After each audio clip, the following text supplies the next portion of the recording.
ക്ഷേമ പെൻഷനുമായി ബന്ധപ്പെട്ട് വന്നിട്ടുള്ള ഏറ്റവും പുതിയ ഇൻഫർമേഷനാണ് നിങ്ങളുമായി ഷെയർ ചെയ്യുന്നത്. എല്ലാവിധ സർക്കാർ അറിയിപ്പുകൾക്കുമായി ചാനൽ സബ്സ്ക്രൈബ് ചെയ്യുവാനും ഇൻഫർമേഷൻ കൂടുതൽ ആളുകളിലേക്ക് എത്തുന്നതിനായി വീഡിയോ ലൈക്ക് ചെയ്ത് കാണുവാനും മറക്കാതിരിക്കുക. വിഷു, റംസാൻ, ഈസ്റ്റർ നാളുകളോട് അനുബന്ധിച്ച് ക്ഷേമ പെൻഷൻ കുടിശ്ശികയിൽ നിന്നും 3 മാസത്തിലെ ക്ഷേമ പെൻഷൻ വിതരണം ചെയ്യുമെന്ന സർക്കാർ പ്രഖ്യാപനം സംസ്ഥാനത്ത് പൂർത്തിയായിരിക്കുകയാണ്. ലോക്സഭാ ഇലക്ഷനോടനുബന്ധിച്ചായിരുന്നു 4800 രൂപ വീതം 2 തവണയായി സംസ്ഥാനത്ത് വിതരണം ചെയ്തത്.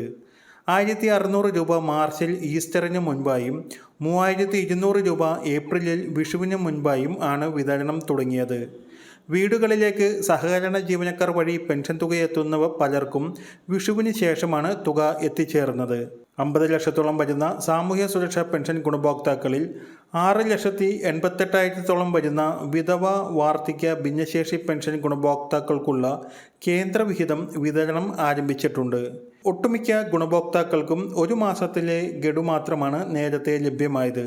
ഇനിയുള്ളവർക്ക് ഇന്നു മുതൽ തന്നെ ആധാറുമായി ബന്ധപ്പെടുത്തിയ ബാങ്ക് അക്കൗണ്ടുകളിലേക്ക് 400 രൂപ മുതൽ 1000 രൂപ വരെയുള്ള കേന്ദ്രവിഹിതം എത്തിച്ചേരുന്നതാണ്. സാങ്കേതിക തകരാർ മൂലം വിതരണ പ്രക്രിയ വൈകുന്നതാണ് കേന്ദ്രവിഹിതം എത്തിച്ചേരുവാൻ വൈകുന്നത് എന്നാണ് ഉദ്യോഗസ്ഥരുടെ വിശദീകരണം. തെരഞ്ഞെടുപ്പ് ചട്ടം നിലനിൽക്കുന്നതിനാൽ ക്ഷേമ പെൻഷൻ പോലുള്ള കാര്യങ്ങളിൽ വോട്ടെടുപ്പ് കഴിയുന്നതുവരെ കേന്ദ്ര സംസ്ഥാന സർക്കാരുകൾക്ക് പുതിയ പ്രഖ്യാപനങ്ങൾ ഒന്നും തന്നെ നടത്തുവാൻ കഴിയില്ല. ഈ സാഹചര്യത്തിൽ ഇലക്ഷന് ശേഷമാണ് ഇനി ക്ഷേമ പെൻഷൻ വിതരണം. ഡിസംബർ, ജനുവരി മാസത്തിലെ പെൻഷൻ തുക വിതരണം ചെയ്യുന്നതിനായുള്ള ഫണ്ട് കണ്ടെത്തുവാൻ നടപടിക്രമങ്ങൾ സംസ്ഥാന സർക്കാരിൻ്റെ ഭാഗത്തു നിന്നും നേരത്തെ തന്നെ ആരംഭിച്ചിട്ടുണ്ട്. പുതിയ സാമ്പത്തിക വർഷം തുടങ്ങുന്ന ഏപ്രിൽ മാസം മുതൽ 37,512 കോടി രൂപ ഈ വർഷം കടമെടുക്കാമെന്ന് കേന്ദ്ര സർക്കാർ അറിയിച്ചിട്ടുണ്ട്. ഇതിൽ ആദ്യ ഗഡുവായി 5000 കോടി രൂപ കടമെടുക്കുക കേന്ദ്ര അനുമതി തേടിയെങ്കിലും 3000 കോടി രൂപയാണ് കേന്ദ്രം അനുവദിച്ചിരിക്കുന്നത്. ഏപ്രിൽ മാസം 29-ന് മുംബൈ ഫോർട്ട് ഓഫീസിൽ ഇ-കുബേർ പോർട്ടൽ വഴി 2000 കോടി രൂപ കടമെടുക്കാനാണ് സർക്കാർ തീരുമാനിച്ചിരിക്കുന്നത്. ഇതോടൊപ്പം തന്നെ ക്ഷേമ പെൻഷൻ വിതരണത്തിനായി സഹകരണ സംഘങ്ങളുടെ കൺസോർഷ്യത്തിൽ നിന്നും 2000 കോടി രൂപയും വായ്പയെടുക്കുവാൻ ധനവകുപ്പ് തീരുമാനിക്കുകയും ഉത്തരവ് പുറത്തിറക്കുകയും ചെയ്തിട്ടുണ്ട്.